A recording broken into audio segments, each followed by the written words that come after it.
Olivia Parker discovered she was the secret heir to a $50 million fortune the same night she lost everything else in her life.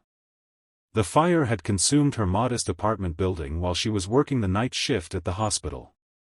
Her nursing uniform still smelled of antiseptic as she stood in the rain, watching firefighters battle the blaze that had claimed her photos, her grandmother's quilt, and every possession she'd worked for since leaving her hometown.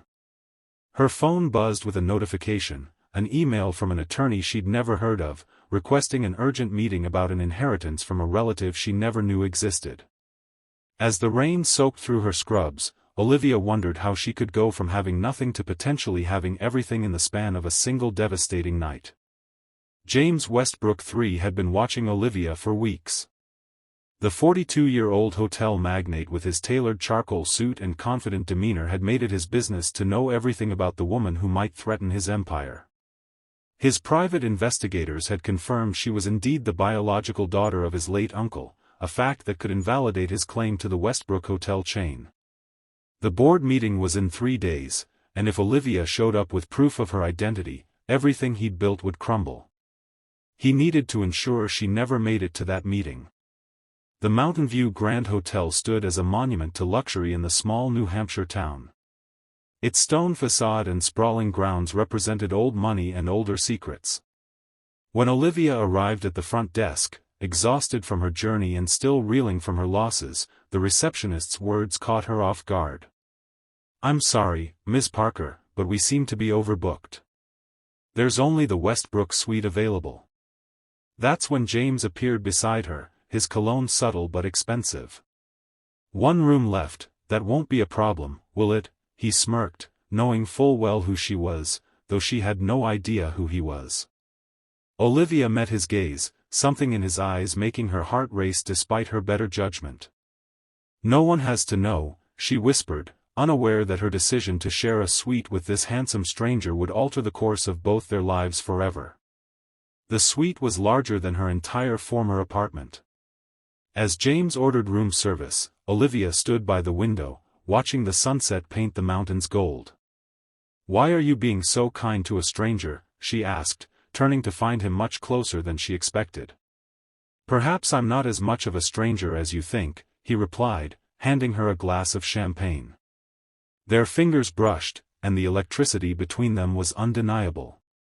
But as she took a sip, she noticed a document on the desk with her name on it, and the Westbrook Company letterhead. "You're James Westbrook," she gasped, nearly dropping her glass. "The man trying to block my inheritance." His expression hardened. "And you're the woman threatening to take everything I've worked for. The question is, what are we going to do about it?" The tension in the room shifted from attraction to something far more dangerous. Olivia realized she was alone in a remote hotel with the one person who had everything to gain from her disappearance. 3 days passed in a strange dance of attraction and suspicion. James showed Olivia the empire she stood to inherit, the hotels, the charitable foundation, the thousands of employees who depended on stable leadership. "This isn't just about money," he explained as they toured the hotel's historic wings. "It's about legacy and responsibility." Olivia found herself torn. The more time she spent with James, the more she saw beyond his wealthy facade to the man who had dedicated his life to his uncle's vision. Yet she couldn't ignore how her presence threatened everything he'd built. On the night before the board meeting, a violent storm knocked out the power. In the darkness of their suite, illuminated only by candlelight, James finally revealed the truth. "Your mother was my uncle's greatest love," he said quietly. "He never knew about you. If he had..." His voice broke. "The board doesn't want an unknown nurse taking control. They'll sell to investors who will dismantle everything. Is that what you want your father's legacy to be?" Olivia's eyes filled with tears. "I never asked for any of this. I just wanted to know where I came from." When James reached for her hand, she didn't pull away. "Maybe there's a solution where neither of us loses everything." The board meeting room fell silent as Olivia entered alongside James. The 12 members stared in shock as the pair approached the head of the table together. "Ladies and gentlemen, James began, his voice steady. "I'd like to introduce Olivia Parker Westbrook, my uncle's daughter and my wife." Gasps echoed through the room. The marriage certificate they presented was dated that morning, a legal union that merged their claims and secured the future of the Westbrook empire.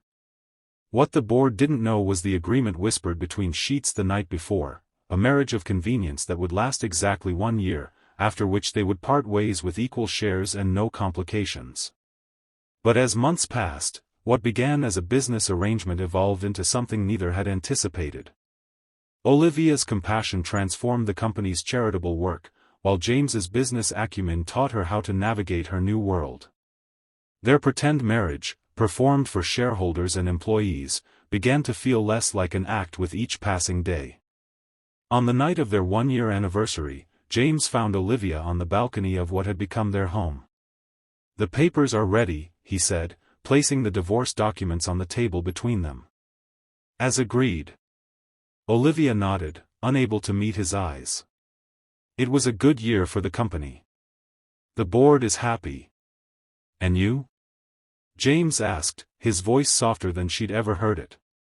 "Are you happy, Olivia?" The question hung between them, heavy with unspoken feelings and possibilities. Tomorrow they would sign the papers that ended their arrangement, dividing the empire they'd protected together. Everything had gone according to plan.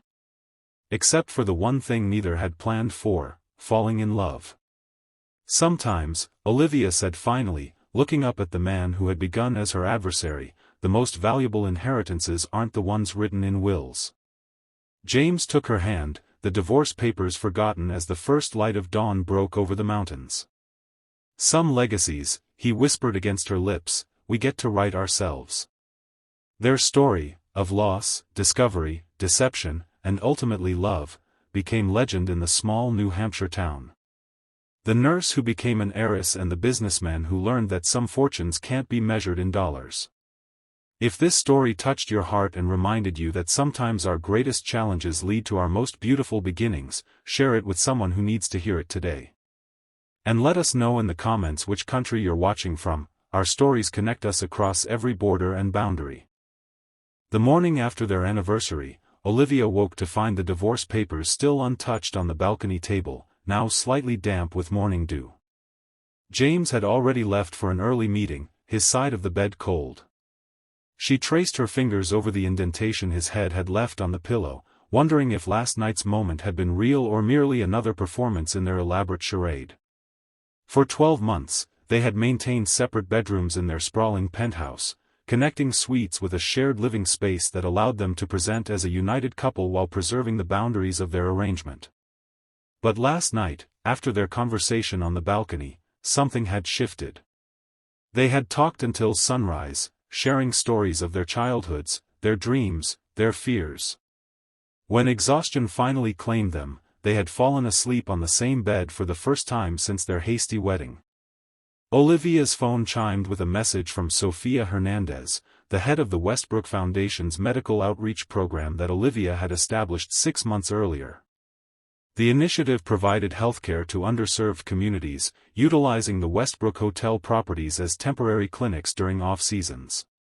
It had been Olivia's way of merging her nursing background with her newfound resources, and it had quickly become the company's most celebrated philanthropic venture. Emergency meeting called by the board at 11 a.m. "They're saying it's about the foundation. James asked me to tell you to meet him at the office ASAP." Olivia's stomach tightened. The foundation was her heart's work, the one aspect of her inherited empire that felt truly hers. She dressed quickly in a navy suit that still felt like a costume despite a year of board meetings and galas. When she arrived at Westbrook headquarters, she found James pacing in his office, his usually impeccable appearance slightly disheveled. "What's happening?" she asked, closing the door behind her. James ran a hand through his dark hair. "Victor Blackwood happened. He's making a move." Victor Blackwood was the 65-year-old CEO of Blackwood Hospitality Group, the Westbrook chain's main competitor and James's longtime nemesis. The rivalry between the families stretched back 2 generations, with rumors of sabotage and corporate espionage on both sides. He's convinced 3 board members to support a motion to dissolve the foundation and redirect those funds to a new resort development in Arizona, James explained, his voice tight with controlled anger. He's arguing that our marriage was a sham to maintain control of the company, and that your initiatives are draining resources. Olivia felt the blood drain from her face. But the foundation is helping thousands of people. And our marriage, she stopped, unsure how to finish that sentence. James's eyes met hers, and for a moment, the corporate crisis seemed to fade into the background. Our marriage is our business, he said quietly. But Blackwood has somehow obtained information about our original agreement. How is that possible? Olivia whispered. The only copy of that agreement is in our safe at home. Someone close to us has been feeding him information. The question is who, and how much they know. The revelation hung between them like a physical presence. Someone they trusted had betrayed them, threatening not only their business but the delicate personal evolution of their relationship. As they entered the boardroom together, Olivia felt James's hand at the small of her back, a gesture that had begun as part of their public performance but had gradually become a source of genuine comfort. Today, it steadied her as they faced the 12 stern faces of the Westbrook board. Victor Blackwood sat at the far end of the table, a position he had no right to occupy. His silver hair and tailored Italian suit projected authority, but his smile held no warmth as he watched them enter. "Ah, the happy couple," he said, his voice dripping with sarcasm. "How convenient that your whirlwind romance saved both your inheritance claims. Almost as if it were planned that way." James's jaw tightened, but his voice remained measured. "You have no place at this table, Victor. This is a private board meeting." "I'm here as a potential investor," Blackwood replied smoothly. "Several of your board members feel the company might benefit from experienced leadership." Eleanor Westbrook, James's 70-year-old aunt and the longest-serving board member, spoke up. "Victor has made an offer to purchase controlling interest in Westbrook Hotels. Given the unusual circumstances of the current leadership, the board has agreed to hear his proposal." Olivia felt as though the floor were tilting beneath her feet. She had spent a year learning the business, pouring herself into the foundation, and slowly, cautiously, allowing herself to care for James. Now it could all be taken away because their beginning had been built on deception. "Before we proceed," Blackwood continued, removing a document from his briefcase, "I think we should address the elephant in the room. I have here a copy of an agreement between James and Olivia, dated the day before their wedding, outlining the terms of their temporary arrangement." Gasps and murmurs filled the room. James's hand found Olivia's under the table, squeezing it tightly. "A marriage of convenience is still a legal marriage," James stated firmly. "And whatever our beginning, our commitment to this company and its legacy is genuine." "Is it?" Blackwood challenged, his eyes fixed on Olivia. "Tell me, Mrs. Westbrook, did you know that while you've been building your little charity project, your husband has been negotiating to sell the very properties you're using as clinics?" Olivia turned to James, confusion and hurt flashing across her face. What is he talking about? For the first time since she'd known him, James looked uncertain. "It's not what it sounds like. I was exploring options to restructure." "He was going to sell out from under you," Blackwood interrupted. "Just as he planned to divorce you once your claim was secure. The papers are already drawn up, aren't they?" The boardroom fell silent. Olivia felt the weight of every gaze upon her, but none heavier than James's. In his eyes, she saw something she'd never witnessed before, fear. Not of losing the company, but of losing her. "This meeting is adjourned," she said suddenly, rising to her feet. "As co-CEO and majority shareholder, I exercise my right to postpone any vote for 48 hours. Without waiting for a response, she walked out, her heart pounding in her chest. She heard James call her name, but she didn't stop until she reached the elevator. As the doors closed between them, she saw the desperation on his face, and for the first time in their complicated relationship, she was certain it wasn't an act. Back at their penthouse, Olivia packed a small bag, her mind racing. The foundation properties, the divorce papers, the betrayal, it was too much to process. She needed space, perspective, and most of all, truth. She was zipping the bag closed when James burst through the door, his tie loosened and his expression raw with emotion. "Don't leave," he said simply, his voice breaking on the words. "Were you going to sell those properties?" Olivia asked, her own voice steadier than she felt. James moved closer, stopping when he saw her step back. "I was exploring a sale and leaseback option that would have generated capital while preserving the foundation's work. I should have told you, but I wanted to have all the details worked out first." "And the divorce papers? Were those just waiting for the right moment too?" He closed his eyes briefly. "The papers were drawn up as agreed, but I never intended to file them. Not after," he gestured helplessly between them. "Not after everything changed." Olivia felt tears threatening. "How can I believe you? Our entire relationship began with a lie." "Not everything was a lie," James said quietly. "Not the way I look at you when you're working with the foundation patients. Not how proud I was when you stood up to the board about the employee healthcare initiative. Not how I feel when I wake up and know you're in the next room." He took another step toward her, and this time she didn't back away. "The agreement was real. The divorce papers are real. But so is this, whatever has grown between us this past year." Before Olivia could respond, her phone rang. It was Sophia from the foundation, her voice tight with urgency. "Blackwood's people are at the Chelsea property, telling our staff the clinic is being shut down immediately. They have some kind of paperwork." "Stall them," Olivia interrupted. "Tell everyone to stay put. We're on our way." She ended the call and looked at James.